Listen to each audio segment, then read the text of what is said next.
Colosio Riojas. Bienvenido, diputado.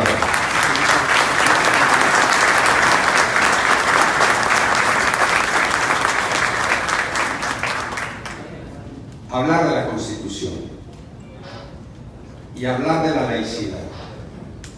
Es importante recordar los artículos constitucionales 130, tercero, que son algo muy importante, y el cuarto sobre la República laica. Para eso, el día de hoy se encuentra con nosotros el doctor Miguel Carbonell Sánchez para hablar precisamente de estos aspectos constitucionales del Estado laico. Cedo la palabra. Adelante, doctor. Buenos días a todas y a todos. Es para mí un gusto estar en Nuevo León, estar nuevamente en Monterrey. Agradezco a la Asociación Nacional de Profesionistas y Empresarios de México por esta invitación, y al Congreso, a la legislatura del Estado de Nuevo León por su hospitalidad, a los diputados y diputadas aquí presentes. Muchas gracias por permitirme compartir con ustedes unas breves reflexiones.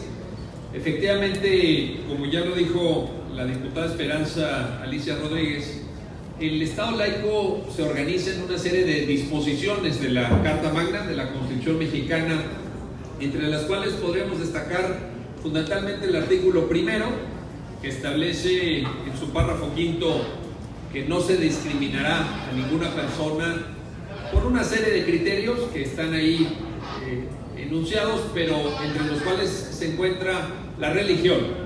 Es decir, la religión no puede ser un criterio para distinguir entre las personas. Frente a la religión, el Estado mexicano se mantiene, por así decirlo, ciego, se mantiene neutral, no clasifica a las personas en función de su credo. Esa es una primera base y estimo que es de la mayor relevancia. También tenemos el artículo 24. El artículo 24 establece la libertad religiosa y establece también la libertad de conciencia. Esto tiene varias implicaciones. La primera es que cualquier persona puede adoptar el credo religioso que mejor le convenga, que mejor se acomode a sus propias creencias.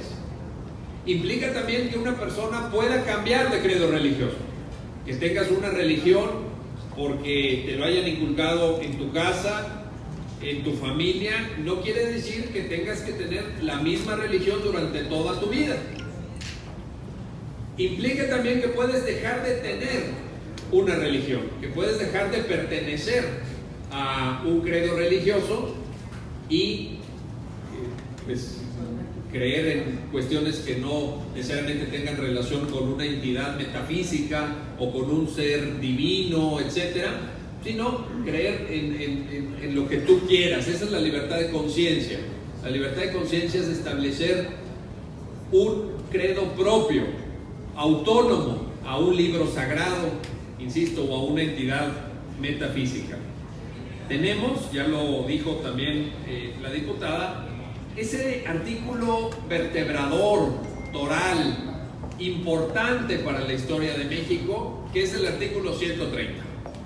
El artículo 130 es la plasmación constitucional en nuestro país de una idea que venía desde el derecho romano, una idea muy antigua que se resumía en ese apotegma, en esa frase, en esa máxima que todos hemos escuchado tantas veces, que dice que hay que dar al César lo que es del César y a Dios lo que es de Dios. ¿Cuál es la idea que está en el fondo de esa frase? La idea es que debe haber una separación, o como lo dijo mejor Thomas Jefferson, uno de los padres fundadores de la República Norteamericana, tiene que haber un muro entre las iglesias y el Estado. Cuando ese muro se diluye, cuando ese muro se borra, cuando no queda clara esa separación, estamos en problemas. Y la historia nos demuestra una y otra vez que nada bueno se puede desprender de esa confusión. que cuando el Estado asume como propia una religión o un credo religioso o algunas ideas que provienen de una religión, no nos conviene a nadie. De la misma forma, cuando algún credo religioso se intenta convertir en autoridad, se intenta convertir en Estado, tampoco nos va bien. Eso lo hemos comprobado una y otra vez. Y finalmente, también la diputada hacía referencia a ello en su alocución inicial, el artículo 40. El artículo 40 define la forma de Estado y la forma de gobierno en México, y dice: México es una república, primera definición, es una república federal, es una república representativa, democrática, fíjense cuántas palabras importantes y de qué altura, pero también es una república laica. Una república laica que no se tiene que entender, no se puede entender, a la luz de las disposiciones que ya señalé, como una república antirreligiosa. Por el contrario, la república laica es una república que no solamente tolera, sino que permite la coexistencia en igualdad de condiciones de cualquier credo religioso. La república laica no impone una religión, como sí la imponía el primer constitucionalismo. La Constitución de Apatzingán decía que la única religión permitida en México era la religión católica, y que iba a ser la religión oficial de manera perpetua incluso. Fíjense qué ilusión tenían quienes escribieron esa Constitución, para siempre. Y además establecía un vínculo entre lo que se mencionaba como los delitos de herejía y apostasía, que vinculaba con la pérdida de la ciudadanía. Si uno dejaba de ser ciudadano si no practicaba la religión católica. Había un vínculo entre credo religioso y el título de la ciudadanía. Esto, por suerte, pues ya se terminó, y en ese sentido, pues creo que hemos avanzado bastante en todos estos temas. Así estamos hoy en día. Ese es el marco jurídico fundamental. En 1992 hay una importante reforma a los artículos 24 y 130. Se expide una ley de asociaciones religiosas, que es la que rige en la actualidad. Y sin embargo, y aunque, como ya dije, me da muchísimo gusto estar en este foro y me da muchísimo gusto estar en Monterrey y compartir con todos los integrantes del presidio, por supuesto, este evento, pero me parece increíble que sigamos discutiendo sobre cosas que deberían estar ya sabidas y que ya deberíamos de asumirlo como un terreno ganado. ¿Por qué de pronto volvemos a discutir sobre el Estado laico? ¿Por qué de pronto traemos a la discusión nacional estos temas? Bueno, porque hoy el Estado laico vuelve a estar amenazado. Hoy hay tentaciones para diluir ese muro de Thomas Jefferson entre la Iglesia y el Estado. Y concretamente discutimos, cada quien seguramente en esta mesa pondrá sus puntos sobre la mesa, pero creo que hay dos aspectos que están hoy a discusión. La primera es la idea de algunos, que desde luego no comparto, para que se impartan contenidos religiosos en las escuelas públicas. ¿De dónde sale esta idea? ¿Quién la pone ahí? Bueno, es que la confusión surge de un artículo, para que vean cómo, y qué bueno decir, grandes consecuencias. Miren, el artículo 12, párrafo cuarto de la Convención Americana de Derechos Humanos, es decir, del llamado Pacto de San José, el tratado de derechos humanos más importante de América Latina, dice que los padres podrán inculcar en los hijos las creencias religiosas que mejor acomoden a su cosmovisión, etc. Es decir, hay un derecho de los padres a transmitir credo religioso, información religiosa a sus hijos. Y de este artículo 12, el párrafo cuarto, algunos han desprendido que es el Estado el que tiene que ayudarle a los padres en el marco de la escuela, sea pública, sea privada, a hacer realidad este derecho. ¿Sí? Los padres, ¿cómo materializan este derecho que tienen a transmitir información religiosa a sus hijos? Pues en la escuela, porque ahí es donde están los niños, dicen quienes así interpretan este precepto. Yo discrepo, porque del hecho de que una norma jurídica señale que existe la libertad de los padres para digamos, compartir información religiosa, credo religioso con sus hijos, no se desprende que el Estado tenga que dar esa información. Es como si dijéramos cualquier tipo de libertad, pues el Estado la tiene que hacer realidad. Si la Constitución me garantiza en el artículo 6 la libertad de expresión, o en el 7 la libertad de prensa, yo quiero que el Estado financie mi estación de radio, o financie mi periódico, o me dé un lugar para que mis ideas, que según yo son muy importantes, lleguen a todo el mundo. Falso. Eso no es cierto. Que tengas libertad de expresión y libertad de prensa quiere decir que puedes expresarte libremente, no que el Estado te tenga que poner un periódico para que te expreses, o te tenga que poner un canal de televisión. Eso no es cierto. Pasa lo mismo con este artículo. Que los padres tengan libertad de compartir y transmitir sus credos religiosos, no, de ahí no se desprende como consecuencia que sea el Estado el que tenga que impartirlo, y sobre todo en la escuela pública. ¿Por qué? Porque la escuela pública tiene que ser neutral. En la escuela pública se tiene que enseñar conocimiento científicamente validado, conocimiento que haga que las personas sean mejores personas, que tengan las herramientas para desarrollarse cabalmente, que sean exitosos profesionistas el día de mañana, que sean buenos ciudadanos incluso, pero desde la neutralidad estatal, porque ese es el Estado laico. Ese es el artículo 40, ese es el artículo 130, ese es el artículo 24, y el Estado debería siempre procurar esa neutralidad. Y el segundo gran tema que se discute, el segundo tema por el cual seguramente estamos esta mañana aquí, que nos preocupa a muchos de nosotros, es la idea que cada vez suena con más fuerza, y de manera reciente incluso, digamos de julio del año pasado para acá, la idea de que las iglesias, las religiones, sean propietarias, ojo, propietarias de títulos de concesión para estaciones de radio y televisión. ¿Qué pasa con esta idea? Bueno, yo creo que esta idea, ojo, a ver, nada más aquí una diferencia que creo que es importante. No es lo mismo la titularidad de la concesión, es decir, que la concesión se asigne por parte de quien es la autoridad competente a tal iglesia, a tal religión. No es lo mismo a que se informe en la radio y en la tele de eventos, de hechos, de manifestaciones religiosas, que eso por supuesto está permitido. Sí, si ustedes prenden cualquier radio, cualquier televisión, dicen, pues la autoridad eclesiástica de tal credo hizo un evento público, o se conmemora tal fecha que es importante para tal religión, o allá en Roma, ¿verdad?, en el Vaticano se hizo una misa de no sé qué. Claro que eso se puede. ¿Por qué se puede? Porque forma parte de la libertad de expresión. El hecho de que el Estado sea laico no borra, por supuesto, la libertad que tienen las empresas periodísticas para difundir ese tipo de hechos.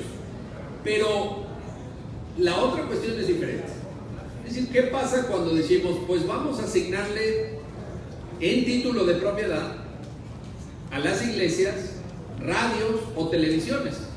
Yo creo que ahí el Estado pierde su neutralidad, y hay dos cosas que son importantes. La primera es que pierde su neutralidad porque no le puede dar un trato igualitario a todas las religiones. Sencillamente en México tenemos más de 9,000 registradas. Tenemos más de 9,000 iglesias que están en el registro que lleva la Secretaría de Gobernación del Gobierno Federal. Entonces, hay 9,000 concesiones de espacio radioeléctrico para asignar a México. No lo hay. Oye, ¿y cuál va a ir primera? ¿Y cuál va a ir segunda? ¿Y cuál va a ir tercera? Pues así imaginarán. La más influyente, la más, ¿no?, la que tenga más contactos, etcétera. Rompe el principio de neutralidad del Estado. Pero todavía más. Yo creo que un Estado laico no puede otorgar en propiedad títulos de concesión para ocupar el espacio radioeléctrico, ya que el espacio radioeléctrico dice el artículo 27 de la Constitución. No lo digo yo, lo dice la Carta Magna. Dice el artículo 27 de la Constitución que es propiedad de la nación. De la nación. Fíjense, en México pasa algo muy raro. ¿Qué es esto? si bien es cierto que el artículo 27 reconoce la propiedad privada, la reconoce, déjenme usar este símil que dirán ustedes que es un poco burdo, pero espero que sea pedagógicamente ilustrativo. La propiedad privada es la propiedad sobre el suelo. Eso es la propiedad privada. Si ustedes tienen un terreno, tienen un bien inmueble y descubren petróleo, ustedes cavan en ese terreno y de repente ¡pum! Sale petróleo. Ese petróleo no es propiedad de ustedes. Si estuvieran ustedes en Texas, sí. Sí, si ustedes ponen en Texas el grillito ese y empiezan a bombear para sacar petróleo y ya se hacen multimillonarios con eso. En México, si descubren petróleo en su terreno, eso no es de ustedes. Es de el subsuelo es de la nación. Y fíjense, lo que hay arriba del suelo, el aire, pues, el espacio, también es de la nación. ¿Y qué significa la nación? ¿Quién es la nación? ¿Será, se preguntan algunos, que la nación es el gobierno? El gobierno federal, por ejemplo, ¿la nación está encarnada hoy en López Obrador? Yo creo que no. ¿Y quién será la nación? Fíjense, la nación somos todos. Y como somos todos, yo creo que el Estado laico no se puede permitir que ese espacio que es de todos, el gobierno lo utilice para dárselo a unos cuantos, en términos religiosos. Otra cosa es la empresa privada, porque la empresa privada también está al servicio de los particulares. Si nosotros como particulares nos gusta, pues de repente prender la tele y que haya una señal, prender el radio y escuchar a tal locutor o a tal presentador, etc. Y eso sirve para informarnos y para ejercer libertades que son nuestras también. Pero cuando ese espacio radioeléctrico que dice el artículo 27 que es de la nación, se da a un credo religioso que uno puede o no compartir. ¿Y qué pasa con los que no comparten ese credo religioso? Pues entonces un bien que es de la nación termina asignado por el propio Estado a una parte de esa nación, y ahí es donde yo le veo, por supuesto, el problema. Y un tercer asunto que planteo en los 4 minutos que me quedan para no excederme del tiempo que me fue asignado, es un asunto que por ahí pues no se ha discutido tanto, y sin embargo yo creo que sí nos lo tenemos que tomar en serio, porque plantea temas profundos, temas torales para el Estado constitucional de derecho, que es la objeción de conciencia.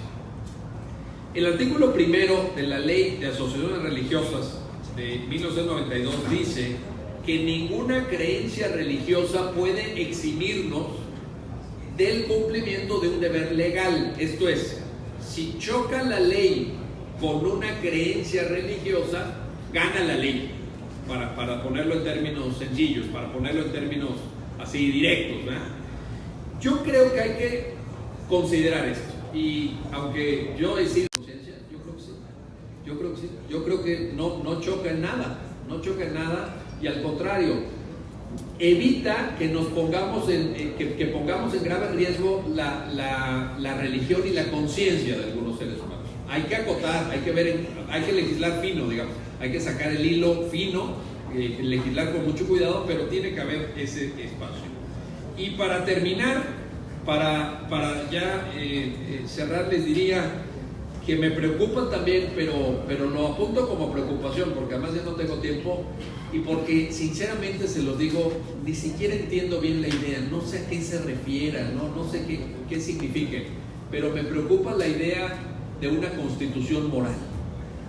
No la entiendo. ¿Qué es una constitución moral? ¿Qué sirve? ¿Qué es lo moral? Sinceramente, se los digo con toda sinceridad, perdónenme, no entiendo eso. Lo que sí entiendo es que la constitución política de los Estados Unidos mexicanos, en el artículo 87 y en el 128, dice que todo funcionario público, al tomar posesión de su encargo, protesta guardar y hacer guardar la constitución política de los Estados Unidos mexicanos y las leyes que de ella emanan. Esa es la constitución que nos rige. Esa es la constitución que organiza la vida del Estado mexicano. Esa es la constitución que preserva nuestras libertades y que preserva nuestros derechos. Y es una constitución que sinceramente no se cumple. Entonces, yo les diría, sin saber bien a bien qué significa la constitución moral, pero sí les diría, oigan, ¿y por qué no empezamos cumpliendo la constitución política de los Estados? Que esa sí está vigente. ¿Por qué no la cumplimos? ¿Por qué no la observamos puntualmente? ¿Por qué no nos convertimos en abanderados del constitucionalismo en México? En vez de andar inventando la constitución moral, díganme, de los países avanzados del mundo, díganme uno que tenga una constitución moral. Uno, Suecia tiene una constitución moral, Dinamarca tiene una constitución moral, Canadá tiene una constitución moral. No, ¿qué tienen? Constitución. Constituciones jurídicas, normas jurídicas, vinculantes, obligatorias, aplicables. Y esa es la ruta para este país. ¿Queremos un país desarrollado?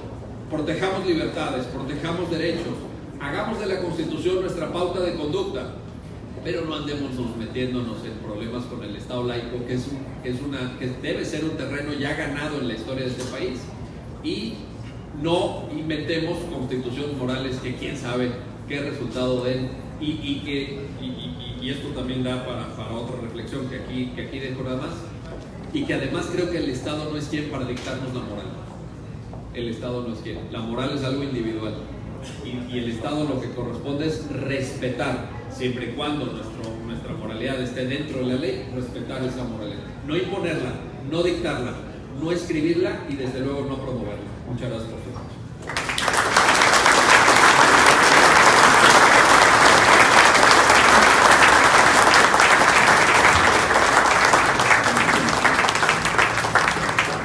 Muchas gracias, doctor Carbonell. Yo creo que todos los presentes estamos invitados, desde luego, a un análisis profundo y a una reflexión sobre este tema toral que el día de hoy nos ocupa. Quiero presentar a ustedes al siguiente ponente. Su ponencia es el Estado laico para un sano desarrollo social. Con ustedes, el diputado Luis Donaldo Colosio Riojas. Adelante.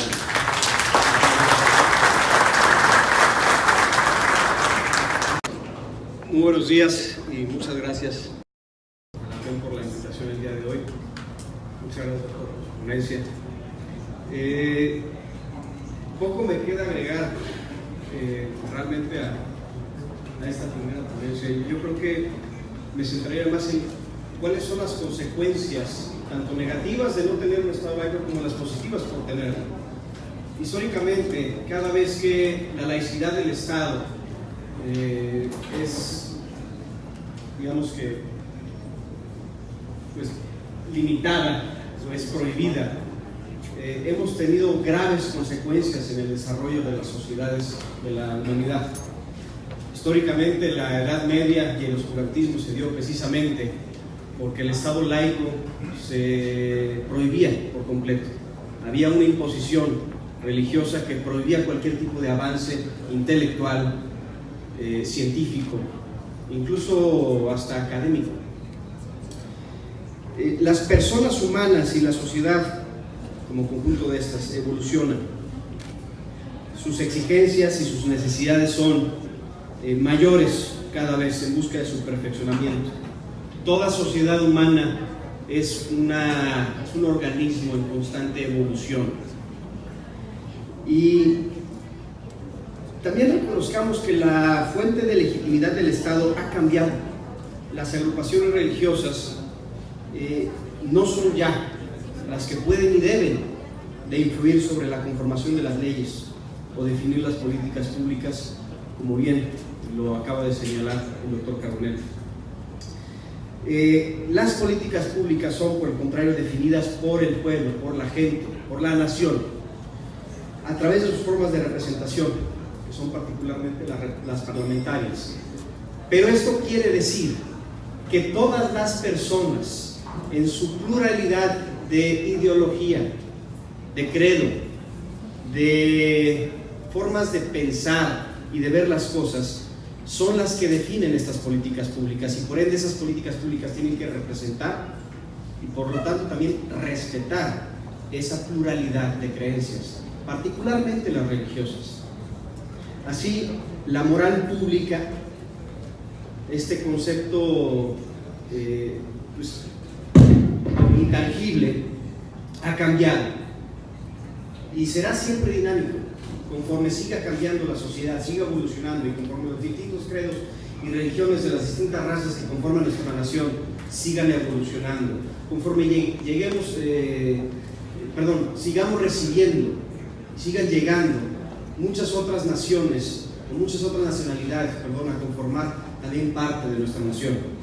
Por lo que el Estado siempre debe de estar muy atento y atender dicha evolución y progreso humano, social, en todo momento, dentro de nuestro territorio nacional. De ahí que se hace muy relevante la importancia del respeto al Estado laico en la actualidad, el cual, por un lado, nos costó mucho, por cierto, particularmente, en el mundo, por supuesto, pero particularmente en México nos costó mucho. Grandes conflictos muy sangrientos nos costaron también el lograr la laicidad aquí en el Estado. Por ende, el Estado laico debe de ser visto como un proceso, al igual que la democracia, que se construye según el interés público.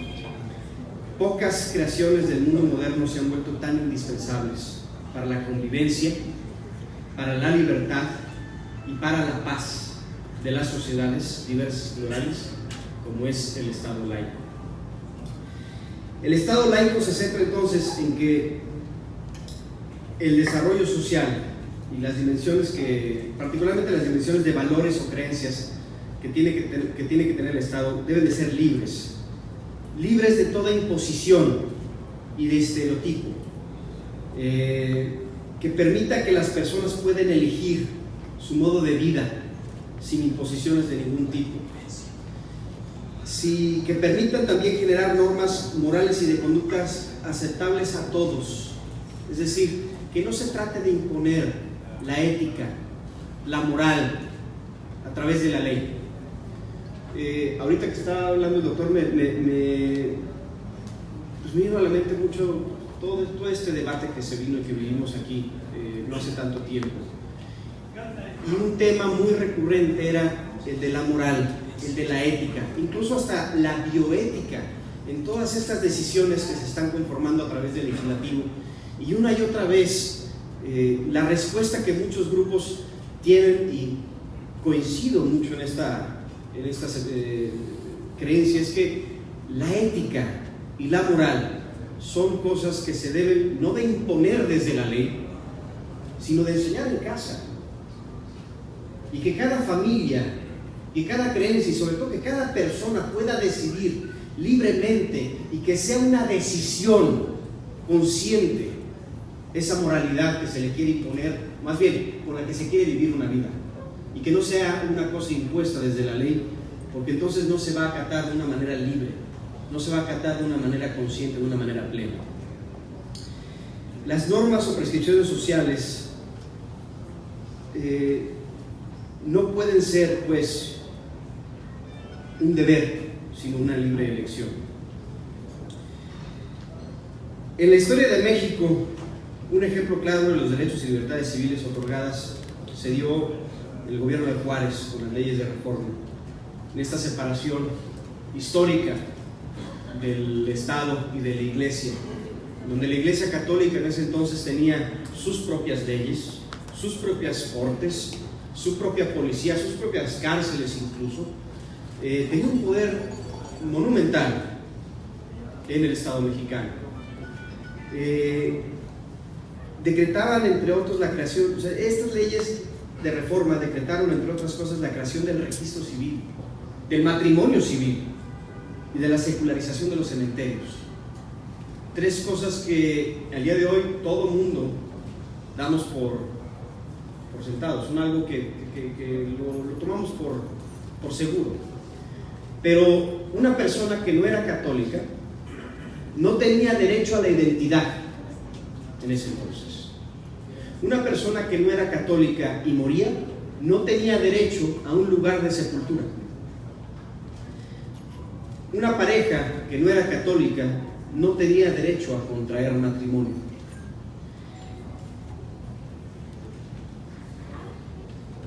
Esto, pues, se dice fácil, pero eran épocas muy difíciles, muy cuadradas, por así decirlo, para la historia mexicana. porque incluso derechos tan fundamentales como la identidad no se podían dar si no era a través de una identidad religiosa. Esto fue lo que nos trajo, parte de lo que nos trajo esta separación del Estado y de la Iglesia. El Estado laico se ha constituido como el garante de muchas libertades que antes no existían. Su esencia es la democracia. Se basa en la voluntad popular y adopta políticas públicas ajenas a la moralidad o a cualquier tipo de religión, ya sea oficial o extraoficial, a cualquier tipo de religión. ¿Por qué? Porque por el puro principio democrático del cual forma parte, se trata de respetar con profundidad todas las creencias de todas las personas que conforman a nuestra gran nación mexicana, que durante años sufrieron no solamente una sangrienta conquista, sino también una sistemática destrucción de sus religiones, de sus tradiciones, de sus lugares de culto, de sus formas de vida. El Estado laico es un elemento indispensable para que existan sociedades plurales y diversas que se desarrollen en un marco de libertades y pacífica convivencia. Establecen garantías necesarias para que toda persona pueda profesar y ejercer a plenitud sus libertades y pensamientos y creencias. El Estado, por cierto, parte de lo que garantiza el Estado laico es también la garantía de la libertad de expresión, que durante muchísimo tiempo era completamente censurada, históricamente censurada. Si cualquier tipo de opinión contravenía cualquier canon tradicional que marcaba la religión dominante, la religión imperante, independientemente de cuál fuera el estado donde se dijera. Que por cierto, no estoy aquí enmarcando a la religión católica. La censura a la libertad de expresión, la censura a la pluralidad de ideas, todavía sucede el día de hoy en muchos países del mundo, en donde los regímenes fundamentalistas todavía son una realidad. El Medio Oriente es una antonomasia de esto que estoy diciendo. El desarrollo social se da gracias al Estado laico y así se permite el ejercicio pleno de estas libertades y garantías humanas. Particularmente el desarrollo social, que es la evolución de toda sociedad y sobre todo que permite que toda persona humana alcance su máximo potencial en un ejercicio sano y disfrute de sus garantías y libertades. Se logra a través de que se garantice primero un acceso equitativo a oportunidades dignas de educación, de empleo a las personas humanas, así como de proteger y defender sus derechos y libertades civiles.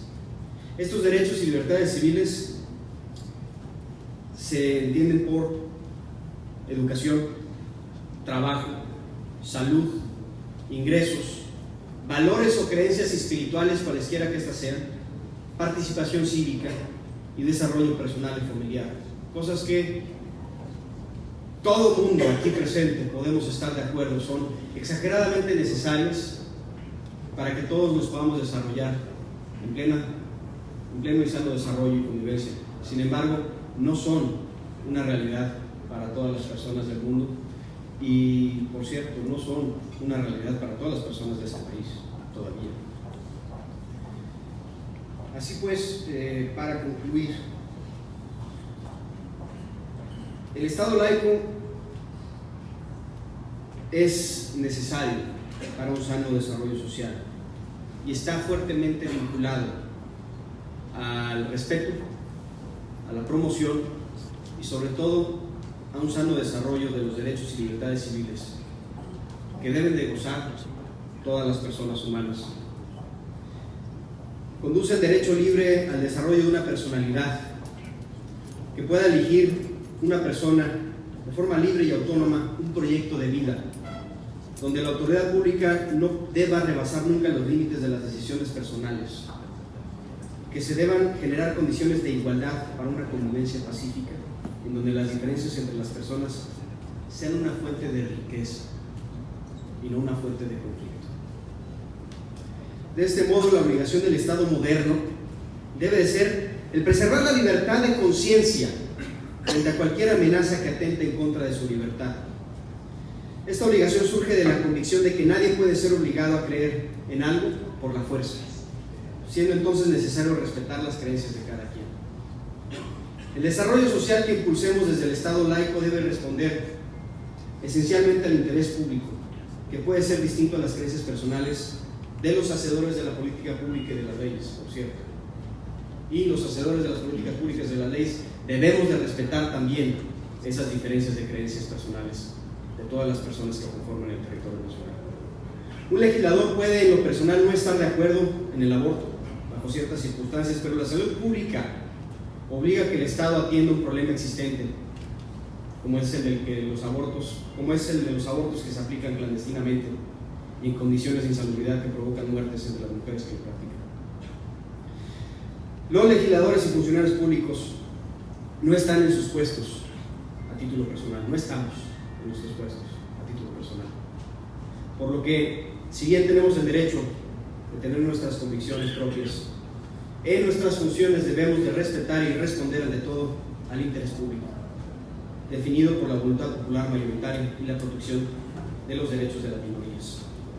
Así es como la defensa del Estado laico es central para la defensa y prevalecencia de las libertades y derechos civiles. Como bien decía John Locke, el fin de la ley no es ni abolir ni restringir, sino el preservar y engrandecer la libertad individual. Gracias.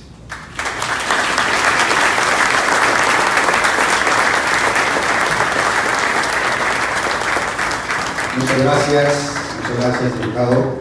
Tenemos la presencia también de varios estudiantes de la preparatoria de sexto semestre del TEC Milenio. Bienvenidos, jóvenes, a este foro.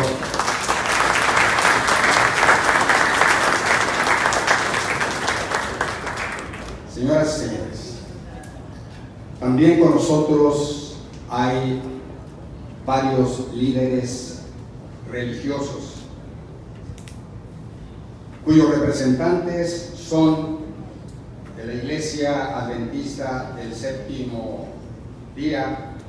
Tenemos a Fernando Villarreal Covarrubias, tenemos a la licenciada Guadalupe González Esparza y a la contadora pública Karina Osorio, de igual manera a la licenciada Norma Villegas. Bienvenidos, señoras y señores.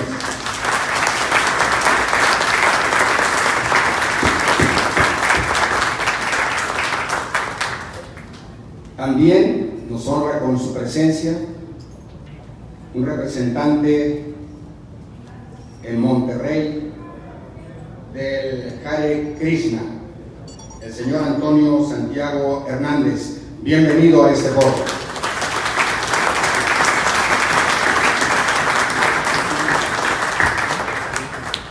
Daremos la palabra a este tema que pues está causando un gran interés, y precisamente con el tema del Estado laico como garantía para los derechos humanos, la licenciada Aide García Hernández hará uso de la palabra. Adelante. Sí, buenos días a todas y a todos. Yo agradezco esta invitación profundamente aquí al Congreso de Nuevo León y sobre todo al Foro Intereclesiástico Mexicano que me invitó también de manera particular. Y bueno, yo vengo en representación de Católicas por el Derecho a Decidir, pero también de República Laica. República Laica es una articulación de varias organizaciones, personalidades, legisladores de diferentes partidos. Somos una asociación como muy diversa, y que todas y todos trabajamos en la defensa del Estado laico. Y aprovecho la oportunidad para honrar la memoria de María de los Ángeles Moreno, que este fin de semana falleció, y que ella deja un legado histórico por la defensa del Estado laico. Justamente ella fue fundadora de República Laica, y bueno, en honor a esto que ella también nos enseñó desde ese ámbito de la laicidad, pues yo ahora quiero hacer esa mención y bueno, pues muchas gracias por estar aquí. Bueno, pues yo traigo este planteamiento que va muy en concordancia con lo que ya se ha dicho. En el siglo XIX, la defensa que hicieron los liberales de valores como la igualdad y la libertad posibilitó establecer el registro civil, el matrimonio civil, el divorcio, la educación que protege la conciencia y actualmente ha permitido la defensa de los derechos humanos en igualdad y no discriminación. Justamente estos antecedentes históricos nos parecen muy importantes.